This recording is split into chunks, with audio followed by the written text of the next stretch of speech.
In 2011, a 9.0 magnitude earthquake struck Japan. Within minutes, over 15,000 people were dead. But here's what haunts rescue workers to this day. Many of those deaths were preventable. They died because they followed advice that's been taught for decades. Advice that could kill you, too. I'm about to show you why everything you think you know about earthquake survival is wrong, and the one simple action that could save your life in the next 60 seconds. Right now, millions of people live in earthquake zones. California, Japan, Turkey, Mexico, Nepal, the Philippines. If you're watching this, there's a good chance you're one of them. And if an earthquake hit right now, your instinct would probably be to run outside, stand in a doorway, or hide under something and curl into the fetal position. That last one, it's called the triangle of life theory, and it's been shared millions of times online. There's just one problem. It could get you killed. Before we dive in, make sure you're subscribed, because this information could literally save your life. And if you learned something new today, drop a comment below telling me where you're watching from. So what is the triangle of life? In the early 2000s, a man named Doug Kopp claimed he'd rescued people from collapsed buildings and discovered a survival secret. He said that when buildings collapse, heavy objects like desks and cars crush down, but they create triangular spaces next to them where you could survive. So his advice was, don't get under a desk, get next to it in the fetal position.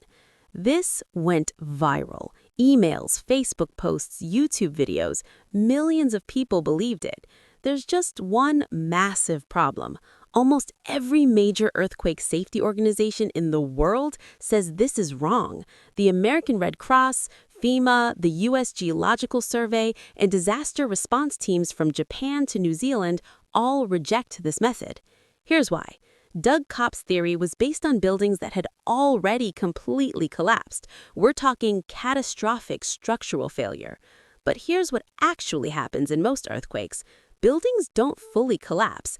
Instead, parts of ceilings fall, light fixtures drop, windows shatter, bookshelves topple.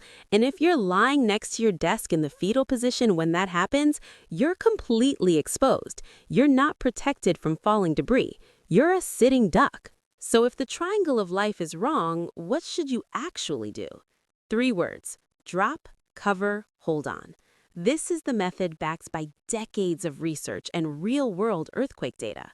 Here's how it works and why it saves lives. The moment you feel shaking, drop to your hands and knees. Why? Because if you're standing, the earthquake can knock you down, and you could hit your head or break bones. By dropping immediately, you're in control.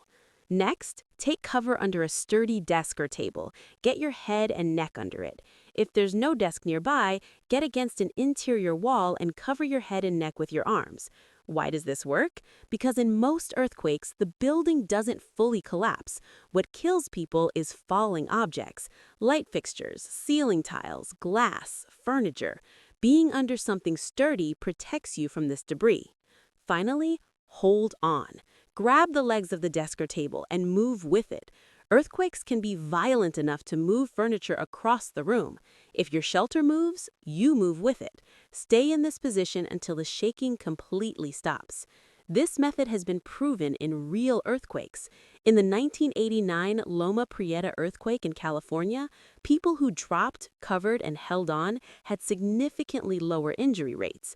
In the 2011 Christchurch earthquake in New Zealand, the same pattern emerged. The data is clear. This saves lives. Now here's where it gets more complex. Where you are when the earthquake hits changes your strategy. Let's break down the most common scenarios. If you're inside a building, drop, cover, hold on. Stay away from windows. Don't run outside. That's when falling glass, bricks, and building facades can kill you. Most earthquake injuries happen to people running out of buildings, not people sheltering inside. If you're outside, move away from buildings, street lights, and power lines. Drop to the ground and stay there until the shaking stops. The danger zone is anything that can fall on you. If you're in a car, Pull over to a safe spot, away from overpasses, bridges, power lines, and large trees. Stay inside the car. Your car will bounce around, but the metal frame protects you. If a power line falls on your car, do not get out. You're safer inside until help arrives. If you're in bed at night, stay there. Roll onto your stomach and cover your head and neck with a pillow. Most bedrooms don't have heavy hanging fixtures directly over the bed. Moving in the dark during an earthquake is when people get hurt. One location that surprises people: elevators. If you're in an elevator when an earthquake hits, it will automatically stop at the nearest floor. Get out immediately and find shelter. Never use elevators after an earthquake. Aftershocks can trap you inside. Let's talk about another myth that won't die: standing in a doorway. Your grandparents might have told you this was the safest place. And you know what? In the 1800s, they were right. But this is 2026, and building construction has changed completely. Back in the day, doorways were often the strongest part of adobe houses and unreinforced structures. If the building collapsed, the doorway might remain standing. But modern buildings? They're not built that way. Doorways are no stronger than any other part of the structure. In fact, they're often weaker because they're hollow to accommodate the door. Plus, think about this. Doors swing. During an earthquake, that door can swing violently and slam into you. You could break fingers, damage your hand, or get hit in the face. And you're not protected from falling objects at all. You're just standing there, exposed. The doorway myth has caused real harm.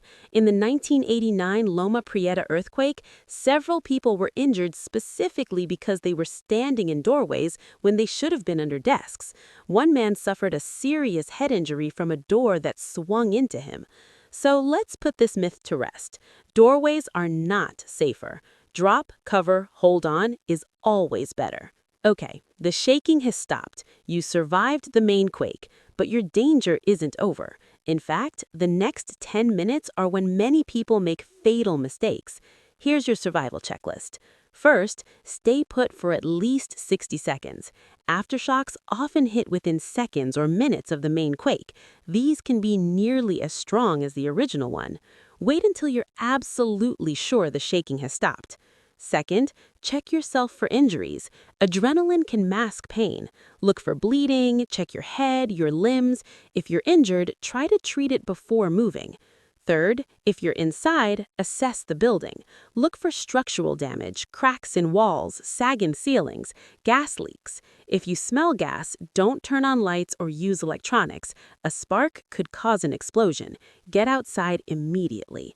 Fourth, if you're going outside, watch for hazards: downed power lines, broken glass, unstable structures. The area around buildings is the most dangerous place right after an earthquake because of falling debris from damaged structures. Fifth, once you're safe, check on others, but don't move seriously injured people unless they're in immediate danger. Moving someone with a spinal injury could paralyze them. Sixth, stay off your phone unless it's an emergency. Networks get overloaded. Text messages use less bandwidth. Send texts to loved ones instead of calling. Finally, turn on a battery-powered radio. Official emergency broadcasts will give you critical information about aftershocks, tsunamis, and evacuation orders. Here's the truth. The best earthquake survival strategy starts before the earthquake hits.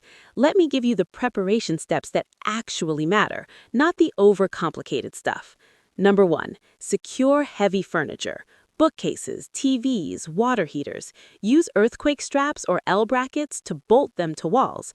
This takes 30 minutes and prevents the number 1 cause of earthquake injuries. Number 2, know your safe spots. Right now, look around the room you're in. Where would you take cover if an earthquake hit in the next 10 seconds? Actually picture yourself doing it. That mental rehearsal could be the difference between life and death. Number 3, keep shoes next to your bed. After an earthquake, there's glass and debris everywhere. Bare feet mean instant injuries. Number 4, have a basic emergency kit. Water for 3 days, flashlight, battery radio, first aid kit, and a wrench to turn off gas. That's it. Don't overcomplicate it. Number 5, make a communication plan. If cell networks are down, where will your family meet? Pick a location outside your neighborhood. Have an out-of-state contact everyone can call. Local lines jam up, but long distance often works. The average person spends more time planning their vacation than planning for an earthquake. Don't be average. Spend 1 hour this week doing these 5 things. Let's recap what could save your life. Forget the triangle of life. Forget doorways. The moment you feel shaking, drop, cover, and hold on. Stay under cover until the shaking completely stops. Then, carefully assess your situation before moving. This isn't complicated. It's 3 words, but those 3 words are backed by decades of research and have saved thousands of lives in real earthquakes. I want you to do something right now. Look around the room you're in and identify where you'd take cover if an earthquake hit in the next 10 seconds. Actually picture yourself doing it. That mental rehearsal could be the difference between life and death. If this video helped you, share it with someone you care about. Drop a comment telling me where you're watching from and whether earthquakes are a risk in your area. If you find this helpful, please like, subscribe, and share. Thank you, and expect more stories like this.